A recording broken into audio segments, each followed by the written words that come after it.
The only queen of Israel, Queen Athaliah, she reigned for 6 years between the Jubilee year to 3076 AM.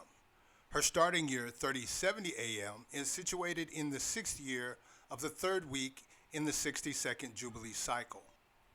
Her final year, 3076 AM, when divided by 50, gives us 61.52. That is 61 full Jubilee cycles completed.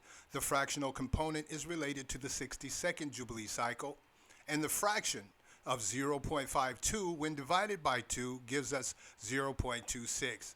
This is the 26th year of the 62nd Jubilee cycle. Alignment in the 5th year of the 4th week in the 62nd Jubilee cycle.